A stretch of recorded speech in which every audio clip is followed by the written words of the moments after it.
Bem-vindo ao Encontro Acástico. Se você sente que a Bíblia, a mídia e a história não revela tudo, se dentro de você existe aquela pergunta insistente, quem sou eu de verdade? Qual é o meu propósito? Então você chegou ao lugar certo. Esse canal não é podcast, não é entretenimento. Aqui você encontra um mapa de despertar, um espaço para compreender quem são os outros seres, quais são as outras dimensões e como atravessar esse mundo para enxergar o que existe por trás da cortina. Quero deixar algo claro, eu não sou mentora, não sou profeta, não sou terapeuta. Eu sou professora e aluna, deste tempo infinito que compartilhamos aqui. Cada palavra, cada imagem, cada mensagem que você recebe são códigos que reativam memórias adormecidas, informações de outras vidas e o seu verdadeiro despertar. Então respire fundo, aperte os cintos, porque o despertar começa agora. Você está pronto? Então vamos começar com o primeiro reino, o inferno. E aí, você já teve em mente quais são os infernos? Quem vive lá? Por que seres vão pra lá? Tem como sair? Tudo isso a gente vai descobrir com esse vídeo do primeiro reino. E se você entrou aqui neste vídeo do nada, saiba que tem outros vídeos falando sobre os 31 reinos que Siddhartha Gautama mencionou e mapeou pra gente para expandir a nossa mente e a nossa concepção, tá bom? E como sempre, eu fiz um mapa para vocês terem uma ideia da onde vocês estão e quais outros vídeos de estudos vocês podem percorrer para vocês terem uma linha de raciocínio única e entender todas as dimensões que Siddhartha Gautama descodificou e escreveu e explicou pra gente poder expandir a nossa mente. Olha que interessante, a gente está ali no inferno, o primeiro reino. Eu até coloquei um verdinho para vocês terem a dimensão de quantos reinos existem. Não só esses existem, né? Mas quantos reinos a gente vai estar fazendo vídeo aqui da sequência. Eu também indico, se você não sabe muito sobre esse assunto de espiritualidade ainda, você vê o primeiro vídeo, de onde viemos, por onde esquecemos, para onde estamos indo. Esse vídeo também falando sobre os seres estelares que estão entre nós. O vídeo sobre os Elohims, engenheiros cósmicos, e o vídeo sobre os Anunnakis. Se você ver esses 4 vídeos, você já vai ter uma mente, uma concepção muito mais ampliada de todos os assuntos aqui do canal. Esse vídeo sobre os reinos não é um vídeo contado com começo, meio e fim. São várias perguntas que eu compilei e também resumi as respostas da melhor maneira possível para ampliar todas as dúvidas que vocês têm sobre esses reinos. Então, o que realmente são os infernos? Niraya? Eles são lugares externos, estado da mente ou ambos? O Niraya são ambos, dimensões sutil do Sansara, onde seres renascem por causa do karma pesado, mas também estados internos da mente. Quando alguém é consumido pelo ódio, pela crueldade, pela vingança, já está experimentando Niraya em vida. É como se fosse uma frequência de dor e aprisionamento, que pode se manifestar fora, como renascimento, e dentro, como estado psíquico e espiritual. Por que o Buda dizia que os infernos não são eternos, mas sim frutos de karma que pode se encerrar? Isso é bem interessante, viu, pessoal? Porque a gente vê em filmes eras e eras das pessoas lá no inferno, pessoas que acham que nunca saem, mas na verdade sim, elas vão sair alguma hora, independente do karma delas, e vão passar por um estado pior, ou não pior que a Vinci, porque a Vinci é um dos piores que existe, mas também pode melhorar para um reino humano, um reino de Deva, dependendo da carga gerada energética que ela tem. Porque nada, absolutamente nada no universo é eterno. Até o sofrimento mais intenso é impermanente. Os Niraya duram o tempo necessário para que o karma negativo se esgote. Isso significa que, por mais sombrio que seja, sempre existe saída. A mensagem do Buda é clara: não há condenação eterna, apenas consequência de que pode ser transformadas. Lembrando que não tem nenhum juiz que vai julgar se você vai pro inferno, se você vai pro céu, se você vai pros devas ou pro humano, pro reino animal. É basicamente a sua soma quântica energética que vai, como um imã, te puxar pra lá. Porque se você tá muito pesado, muito denso, você tem que melhorar essa densidade, refletir, repensar e libertar sua alma para você expandir. Porque o Buda dizia que o inferno não são eternos. Esse aqui eu já Próximo. Quem são os seres que vivem no Niraya? São consciências que renasceram ali por karma muito negativo.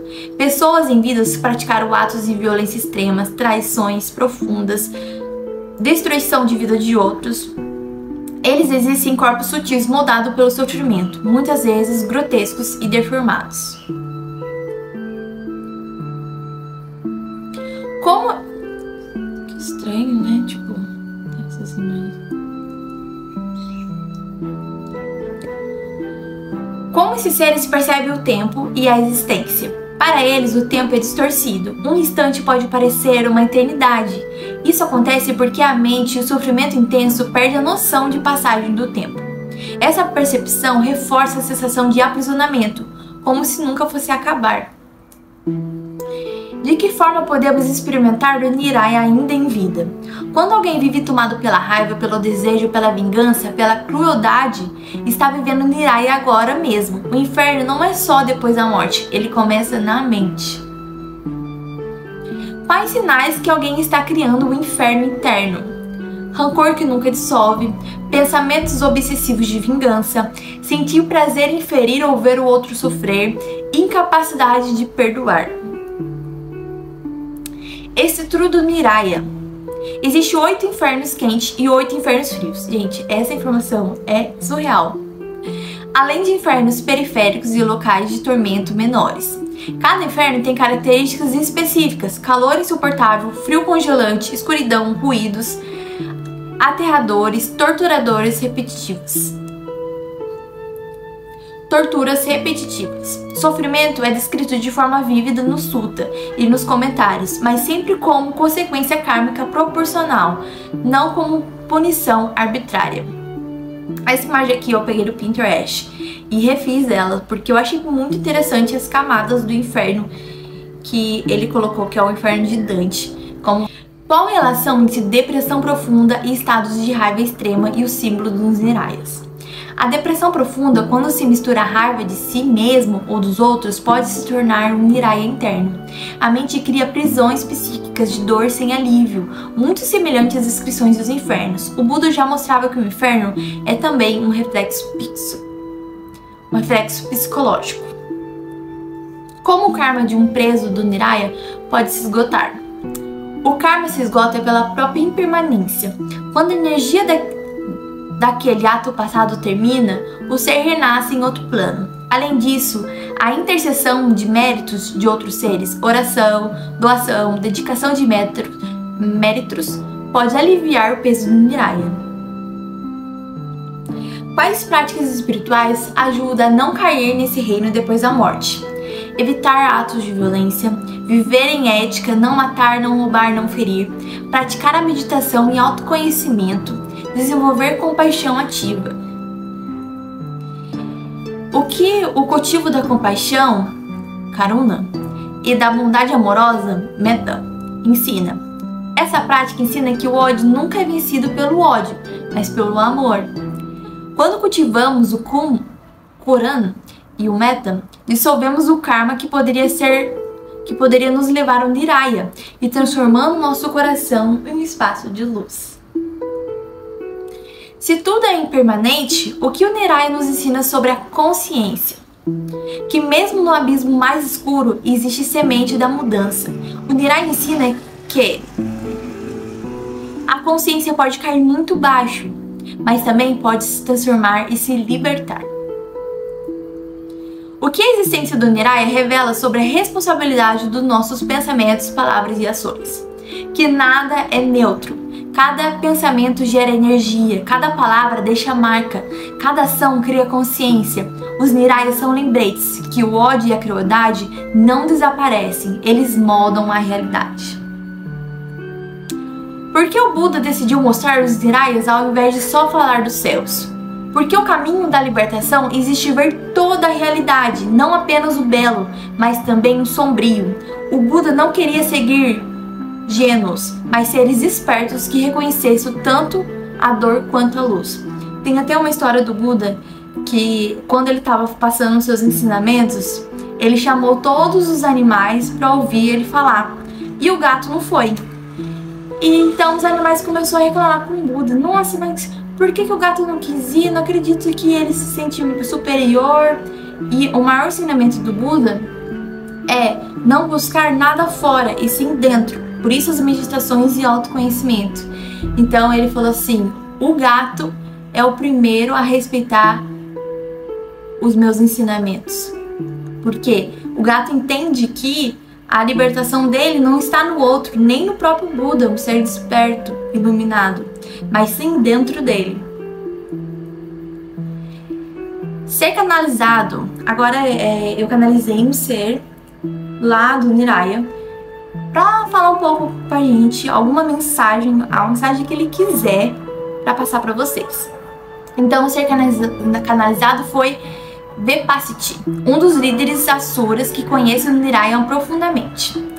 Então não foi uma pessoa ou um ser do Niraya, e sim um asura. Humano, vocês brincam com o fogo da raiva sem perceber.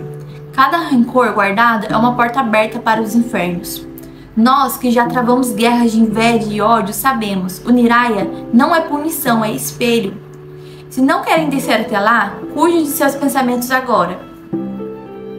Transforme raiva em disciplina, o medo em coragem e a inveja em colaboração. O inferno só existe enquanto vocês se alimentam. Quando a chama se apaga, a prisão se dissolve. Porque o inferno, ou os infernos, que existem, é um próprio reflexo da mente, pensamento e sentimento dos seres humanos. É como a gente criasse essa própria energia por lá de forma inconsciente. Então, quando a gente começar a ter noção dos nossos sentimentos e pensamentos que a gente está criando, a gente vai dissolver toda essa energia negativa que vive por lá. Pessoal, se você gostou desse vídeo, já se inscreve aqui, curte e não perca o próximo vídeo, que é sobre o reino animal. E sim, pessoal, existem relatos, diz o Buda, de seres que saiu como humanos e foi para o reino animal. Seres conscientes, não é todos, é muito raro, mas vocês vão conseguir entender melhor nesse próximo vídeo, reino animal. Então, já clica aí para você ver o próximo. Tchau, tchau!